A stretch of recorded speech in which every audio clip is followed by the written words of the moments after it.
meluangkan waktunya untuk kami wawancarai mengenai observasi laboratorium yang ada di SPG. Sebelumnya ada beberapa pertanyaan yang akan kami ajukan. Boleh langsung ditanyakan apa saja pembahasan materi yang sedang kita berikan pada yang praktikum banyak asam basa misalnya, hanya misal ya kalau seluruhnya banyak saya asam basa, kemudian karena di termokimia juga kita ambil, kemudian untuk pengenalan zat kimia juga kita ambil juga itu, kemudian penggunaan alat ya asam basa, termokimia, kalorimetri juga ada alatnya, ada bahannya, kemudian di redox juga beberapa kali itu yang sering saya gunakan. Kemudian kita juga bahan-bahan yang tidak terpakai, misalnya kita buat sabun misalkan sabun dari jelatah itu kan ada menggunakan bahan kimia, jadi tetap kita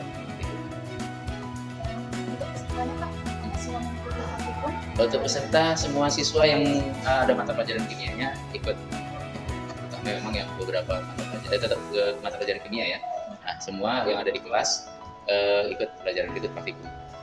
Untuk jadwal pelaksanaan praktikum Pak? Untuk jadwal, ini dia. Untuk jadwal karena menyesuaikan ya kurikulum, jadi jadwal tidak dijadwalkan sesuai dengan apa namanya, bisa berubah dia jadwal. Jadi, seharusnya memang dijadwal secara permanen, tapi kita belum ada untuk penjadwalan, masih ada kendala di situ.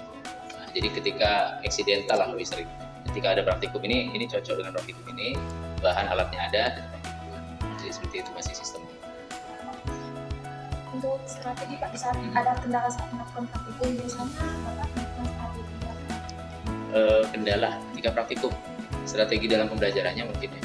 Kalau dalam pembelajaran ketika praktikum memang sudah kita sampaikan aturan-aturan terkait pelaksanaan praktikum. Jadi harus disampaikan dulu ketika praktikum apa yang harus dilakukan, apa yang tidak boleh dilakukan. Jadi ketika ada kendala di laboratorium, di lab, kita tinggal tegur. Ingat perjanjian awal kita bagaimana, kemudian peraturannya bagaimana. Konsekuensinya juga bisa alat pecah dan lain sebagainya, itu sudah disampaikan di awal pertemuan sebelum praktikum dilaksanakan. Terima kasih Pak jawabannya. Jadi di sini saya akan menunjukkan pertanyaannya. Pertanyaan berikutnya yaitu strategi apa yang Bapak gunakan untuk mengatasi kendala dalam praktikum tadi? Strategi tadi itu tadi sudah ya kita sampaikan dari awal.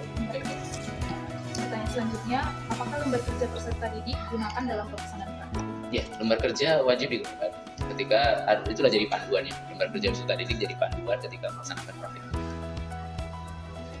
Pertanyaan selanjutnya, bagaimana kondisi alat dan bahan yang ada di laboratorium? Kondisi alat dan bahan yang ada sekarang itu karena sangat dari banyak ya, zatnya itu sudah karena banyak. Ada yang masih layak pakai, ada juga yang sudah tidak layak pakai. Tapi yang tidak layak pakai karena kita tidak punya standar untuk membuangnya lah ya. Kita nggak bisa membuang di mana pun nanti bermasalah. Jadi untuk sementara memang disimpan dulu. Kita nggak ada tempat untuk pembuangan zat yang sudah kadaluarsa karena dalam jumlah besar. Jadi karena untuk itu kita sementara simpan dulu. Nanti ketika ada kerjasama ya, bagaimana untuk mengelola limbah. Sebenarnya nggak limbah juga sih. Karena sudah lama dikhawatirkan sudah kadaluarsa. Ada beberapa, nggak banyak. Nah, kebanyakan masih bisa digunakan. Selanjutnya, aktivitas apa saja yang dilakukan siswa sebelum dan sudah masuk ke laboratorium? Sebelum yang jelas, kalau sebelum masuk lab, persiapan, pakai jas lab, sampai kondisi mereka sudah siap untuk praktikum. Lalu setelah selesai, seperti biasa membereskan alatnya, kemudian mencuci alat, bahan, membalikan ke tempatnya, sekaligus membersihkan semuanya dan bisa kembali ke masing-masing. Pertanyaan selanjutnya Pak, jenis bahan apa saja yang tersedia di laboratorium? Kita laboratorium ya ini labnya sama ruang persiapan. Ada 2 ruang. Pertanyaan selanjutnya, bagaimana struktur organisasi laboratorium kimia di sekolah ini? Struktur organisasi karena kita tidak punya laboran, maka langsung guru kimianya yang bertanggung jawab. Idealnya memang harusnya ada laboran, ada kepala labnya, kemudian ada koordinator lab atau asisten labnya juga. Tapi karena memang kondisi kita tidak punya laboran, yang ada hanya guru, kepala lab juga dari beberapa lab itu hanya 1 kepala lab itu.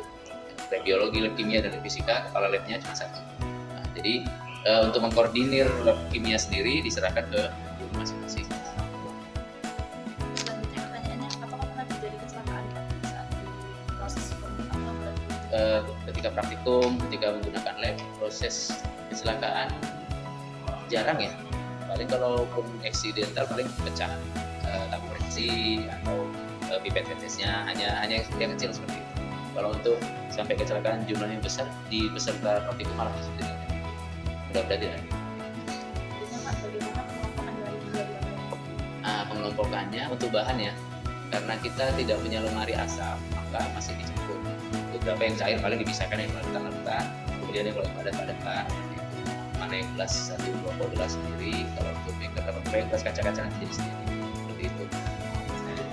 Bagaimana kelengkapan Alatnya untuk sesuai dengan praktikum yang ada, mudah-mudahan masih bisa. Alat destilasi pun kita ada, nah, untuk titrasi juga ada.